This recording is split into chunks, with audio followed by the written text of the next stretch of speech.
Selamat siang untuk kita semua. Di sini saya akan memperkenalkan nama. Nama lengkap saya Melania Juwita, Fakultas Pertanian, Prodi Agroklimatologi, Universitas Flores. Di sini saya akan menjelaskan tentang klasifikasi tanah. Pengertian klasifikasi tanah.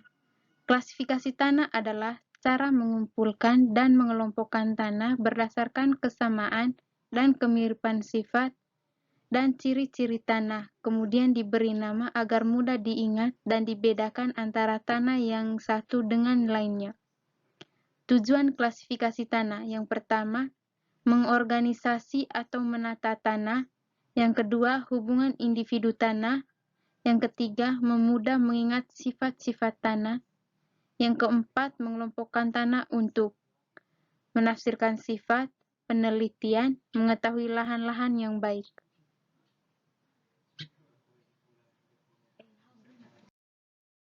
Macam-macam klasifikasi tanah. Isogenis yaitu tanah yang mempunyai genesis yang sama.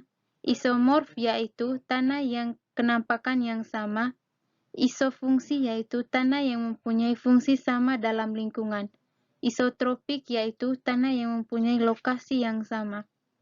Klasifikasi tanah USDA. USDA merupakan kependekan dari United States Department of Agriculture, yaitu sebuah lembaga atau Departemen Pertanian Amerika Serikat. USDA mengembangkan pengklasifikasi tanah yang disebut soil taxonomy, di mana sistem USDA ini memakai 6 dalam pengelompokan, yaitu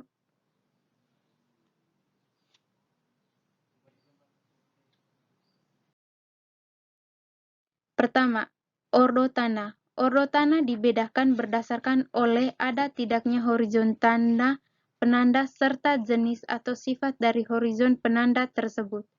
Sebagai contoh, suatu tanah yang memiliki horizon argilik yang berkejenuhan basa lebih besar dari 35% masuk dalam ordo alfisol. Sedangkan tanah yang mempunyai horizon argilik tetapi berkejenuhan basa lebih kecil dari 35% masuk dalam ordo ultisol. Contoh tata nama atau penamaan tanah yang sesuai ordo adalah ultisol. Ultisol adalah tanah yang memiliki horizon argilik serta berkejenuhan basa lebih kecil dari 35% serta telah mengalami perkembangan tingkat akhir tanah atau ultus. Subordo tanah. Subordo tanah dibedakan berdasarkan perbedaan genetik. Contohnya, ada tidaknya sifat-sifat tanah yang berhubungan dengan pengaruh vegetasi, air, batuan induk, ataupun regim kelembaban. Sedangkan pembeda subordo tanah, ordohistosol atau tanah organik adalah pada tingkat pelapukan dari bahan organik, pembentukannya seperti safris, hibris, dan hemis. 3. Kelompok tanah atau grid group.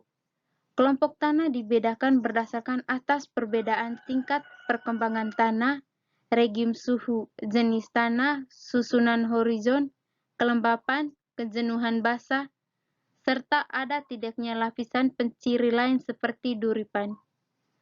Yang keempat, subkelompok tanah. Subkelompok tanah dibedakan berdasarkan sifat inti dari kelompok tanah, sifat-sifat tanah beralihan ke kelompok lain, serta bukan tanah.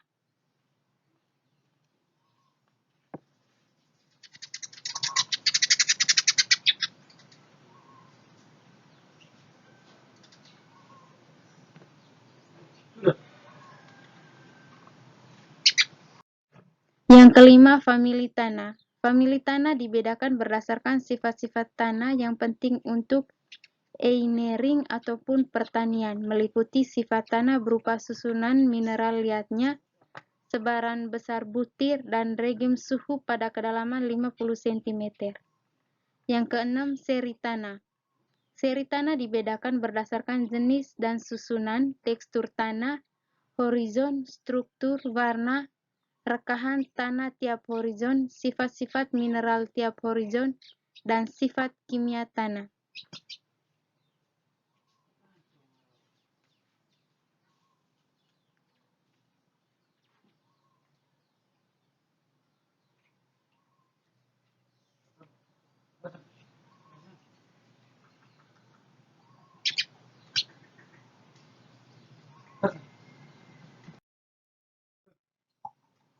Sekian materi yang saya paparkan. Terima kasih.